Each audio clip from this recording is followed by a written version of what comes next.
¿Cómo ves sobre lo que está pasando? La carnicería que está ocurriendo y ha estado ocurriendo en la tierra palestina y sigue en estos días sobre todo, musulmanes desarmados mientras rezaban fueron hechos blancos de atroces crueldad y opresión total, los llovieron a balazos.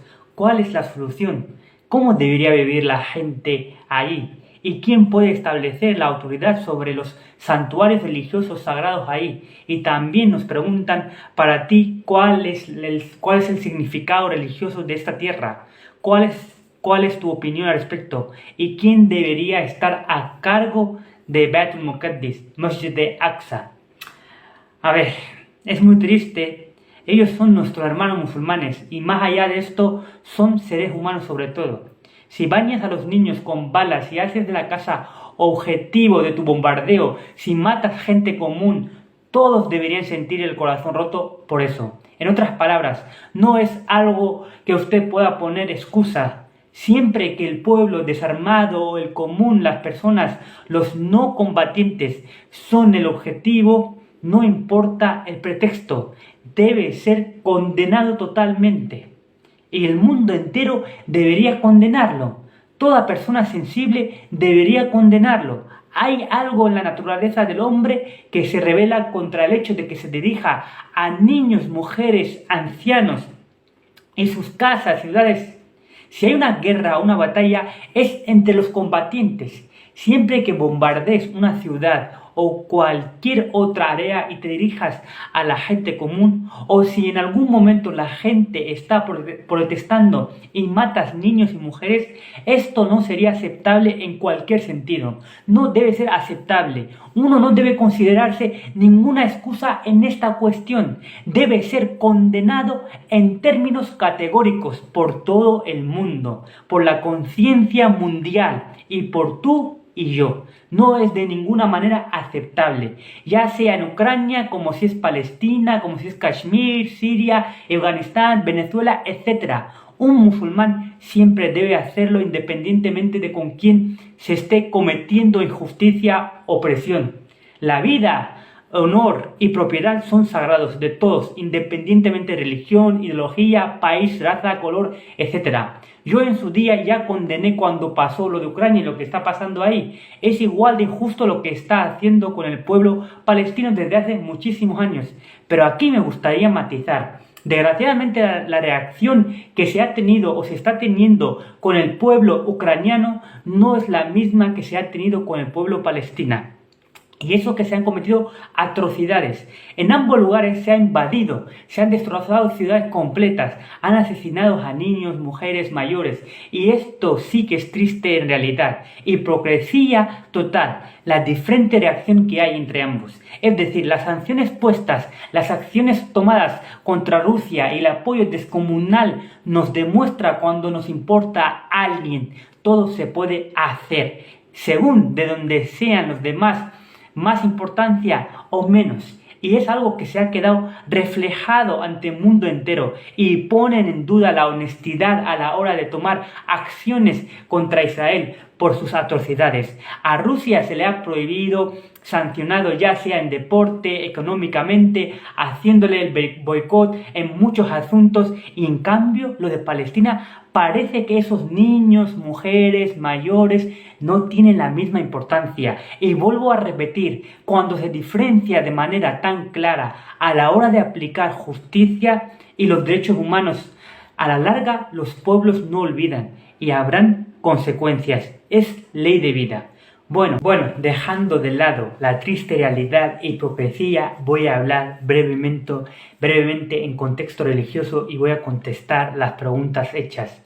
Dios Altísimo había concedido la tierra de Palestina especialmente al pueblo de Israel, es decir, en otras palabras, marcó especialmente para sí mismo ese territorio, porque el pueblo de Israel fue elegido que deben soportar testigo de religión de Dios glorioso y convertirlo en un centro de Tawhid, es decir, monoteísmo, y habían cumplido sus responsabilidades durante siglos hasta el momento en que llegaron a enredados en desviaciones totales y comenzaron a asesinar a los profetas. Se desviaron de los comandos de Dios Todopoderoso. Lo podemos ver en los primeros capítulos del Corán y más detallado en el segundo capítulo.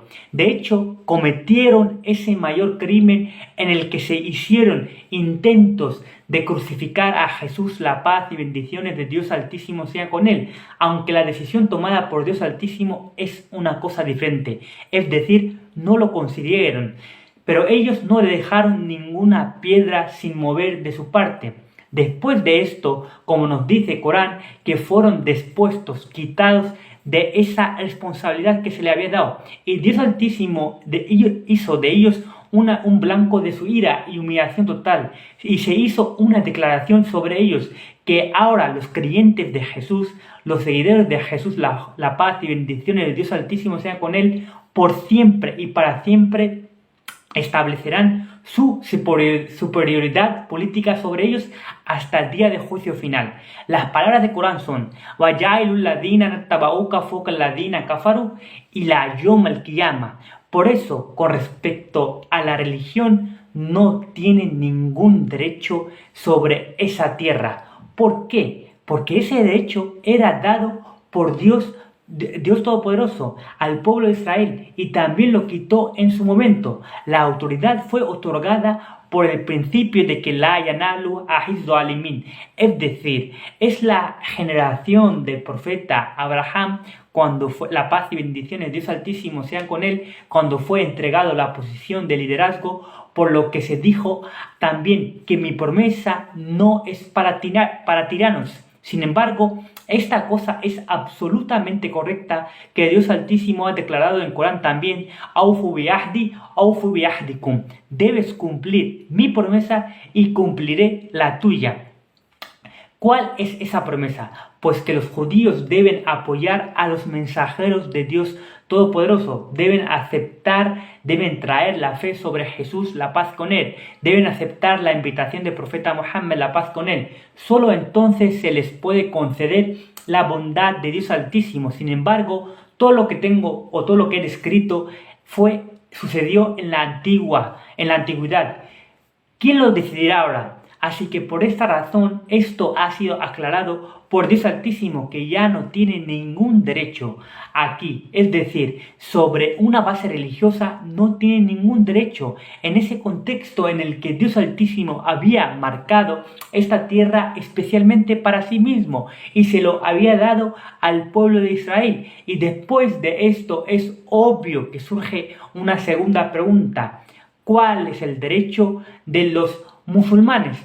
Esto debe entenderse sobre los musulmanes, y los musulmanes también debemos entender claramente también que Dios Altísimo ha marcado la tierra de Arabia, es decir, la península arábica especialmente para sí mismo hasta el día de juicio final, y ha dicho esto al pueblo de Bani Ismail, es decir, los musulmanes, que no habrá otra religión en esta tierra. La yajtanihu fihi dinan. El profeta Muhammad ha limpiado la tierra de seguidores de otras religiones, y el Sagrado Corán dio la orden para ello. Yakunu dinu kulillah. Bajo este profeta Muhammad se despejó la tierra. Algunas personas que se quedaron fueron expulsadas más tarde durante la era de los primeros califas. La paz y bendiciones de Dios Altísimo sean con ellos. Ahora, la tierra, península Arabia, hasta el día del juicio se ha hecho especial como el centro de monoteísmo por Dios Altísimo, y ha dado esta responsabilidad a los musulmanes, es decir, al pueblo de Bani Ismail, que deben declarar a favor de la religión en esta tierra, y ha declarado esto también, que la forma en que el pueblo de Israel se les dio esta responsabilidad, de la misma manera se le ha dado al pueblo de Ismail, es decir, los musulmanes son designados por esta responsabilidad. Después de esto, como resultado de la etmame hujja, es decir, conclusión de prueba de Dios manifestada a través del profeta Muhammad, el resto de las regiones circundantes también fueron conquistados por los musulmanes, es decir, fue como nafila lahum, es decir, una bondad más de Dios Todopoderoso, mientras los musulmanes permanecieron firmes en la firmeza que hicieron con Dios Altísimo, su confianza en ello permaneció. Como se ha dicho sobre judíos o pueblo de Israel, la yanalu ahizdu alimin. Lo mismo ocurre también con los musulmanes, que el pacto de Dios Altísimo no es con los injustos. Mientras que estés en equidad, Dios Altísimo te va a apoyar y te va a dar éxito. Cuando te muevas de esto, solo te quedará la humillación. Así que, entonces, si estas regiones han sido arrebatadas a los musulmanes, entonces los musulmanes deberían prestar atención en cuanto a por qué se lo han llevado. Ellos no tienen tal reclamo religioso sobre esos territorios. Si hay algún derecho religioso, es solo, únicamente, vuelvo a aclarar, en la península arábica. Y esta ha sido la opinión de eruditos ilustres respecto a lo que se dice que el Aqsa fue conquistado durante la época de Umar, la paz y bendiciones de Dios Altísimo sea con él. Entonces esa qibla, que era la qibla awwal, es decir, la primera qibla de los musulmanes, ¿cómo puede dejarse ir? A ver, estas son dos cosas diferentes. Uno es la tierra de Palestina, por eso empecé la charla desde ahí, la tierra de Palestina, y luego he explicado cuál es la importancia que tiene en contexto religioso y aparte. Y la tierra palestina fue capturada, también hay que verlo, que fue capturada por Gran Bretaña. En esa época, cuando algo era capturado, en ese momento significaba que el territorio de ese país vino bajo el gobierno justificado de otro, pero no lo capturaron de forma permanente. Naciones Unidas se lo entregó para supervisión. Después de eso, bajo el derecho internacional de Naciones Unidas, tomó una decisión, y así en la tierra de Palestina la decisión de la internacional de la ley es la misma. Lo que pasa es que el problema en realidad no tiene solución, excepto que los palestinos acepten la decisión del 1948 de las Naciones Unidas. No aceptaron lo que sea que estuviera recibiendo, y hoy ya no es posible incluso obtener menos que eso. Fue la decisión de los límites de Israel, fueron decididos en su momento. Se había establecido un Estado judío y Jerusalén iba a ser una ciudad totalmente abierta para todos.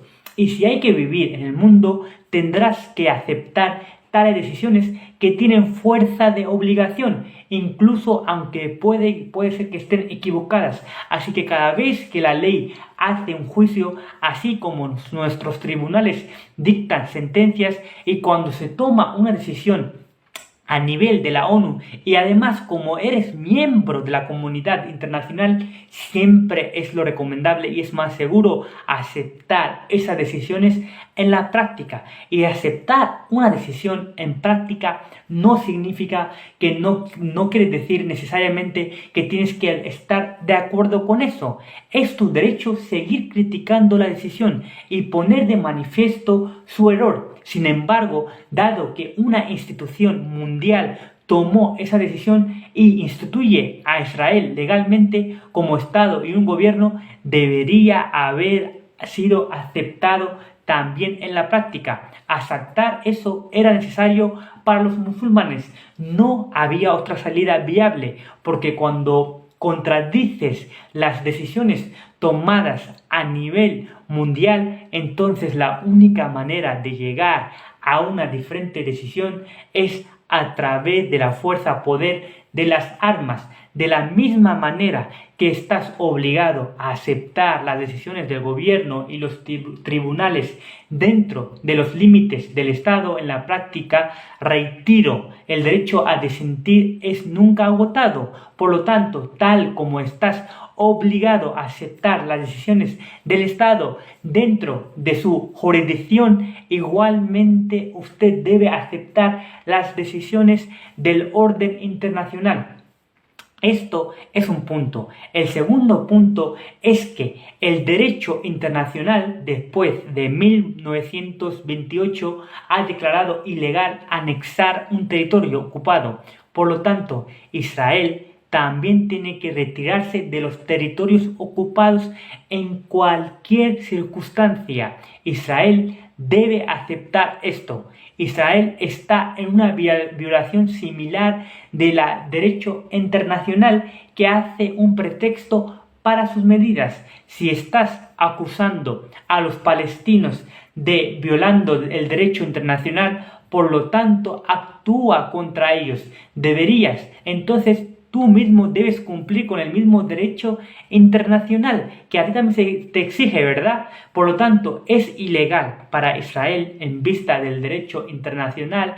Era lícito antes del 1928 establecer un gobierno en los territorios conquistados. Todos los imperios masivos fueron establecidos sobre ese principio. Alejandro Magno fue considerado un conquistador. Los musulmanes habían creado imperios masivos. Todo esto era legal en esa época. Posteriormente se decidió en la ley internacional que en los sucesivos la ocuparon, los territorios serían considerados únicamente como territorios ocupados. No se puede hacer cambios de gran alcance hecho en ellos. El ocupante tiene que retirarse tarde o temprano y nadie puede negarse a retirarse de esos territorios. Por lo tanto, ambas cosas son necesarias para nosotros. Es necesario aceptar la decisión de las Naciones Unidas de 1948. Si lo hubiéramos aceptado antes, podríamos haber evitado todas las guerras y el derramamiento de sangre. Y los asuntos no se habían deteriorado tanto hasta este punto. Incluso hoy debemos de aceptar esta decisión. Y para los israelíes es necesario que acepten el principio del derecho internacional, que deben retirarse de los territorios ocupados a posteriori. En mi opinión, en la actualidad también esta es la mejor situación, porque Jerusalén tiene nuestros santuarios, así como de los judíos, y en la misma manera también de los cristianos. También para una ciudad como esta es principio, fue lo mejor que fue establecido. Si aún hoy tienes el coraje de romper ese principio y ocuparlo, si tienes el coraje también, esto no puede ser una respuesta a esto. Quien quisiera hacer algo como eso puede seguir adelante, pero el derecho internacional, tal como está hoy establecido, que ninguna ocupación sería aceptada. Por lo que es obvio que la decisión que se hará si se considerara que decisión de ser bueno o malo, deberías aceptarlo bajo esa ley y debería ser una ciudad abierta totalmente. Y en esto hay que insistir. Esta es la posición de principios y hay que seguir luchando en paz para lograrlo. Lucha pacífica, en todo caso, luchar pacíficamente. Ahora vienen esos 3 lugares santos y su custodia deben ser con cada uno de su grupo, que lo tienen por santos. Es decir, si hay un sitio del templo de Salomón, la paz con él, si quieren construirlo de nuevo, entonces tienen todo el derecho de su custodia, deben permanecer con ellos, nadie tiene derecho a arrebatarlos de ellos, de la misma manera que el masjid de la mezquita Aqsa lo habíamos construido los musulmanes, lo habían construido de la misma manera y deben estar debajo de la gestión de los musulmanes. Los musulmanes deben llevar a cabo los servicios como sus fideicomisarios. Todos los santuarios de los cristianos es obvio que hay muchos, su manejo debe estar con los cristianos. Entonces, esto es lo que significa una ciudad abierta. Solo apoyo a esto. Surge la pregunta que si ambas partes están reclamando un santuario donde dicen que las huellas del templo están presentes, queremos cavar y buscarlo, y si los musulmanes tienen derecho sobre ella, entonces ¿cuál será la solución? En este caso hay un tribunal internacional. Cuando se establece una organización internacional, entonces ya sea correcta molesta o desgastado, tienes que ir ahí. Puedes hacer decenas de objeciones a la Corte de mi nación, pero si tal asunto se lleva a cabo, entonces tendremos que ir ahí. Por eso es obvio que lo haré. Tengo que probar mi caso, que nuestra mezquita estaba aquí o nuestro templo estuvo aquí. Estas son las evidencias históricas de ello. Si la decisión se toma a su favor, entonces eso está bien, pero también tenemos derecho a presentar nuestro caso para despejar cualquier objeción. Si hacen algún reclamo, lo que está mal en nuestra opinión, entonces debemos de refutarlo.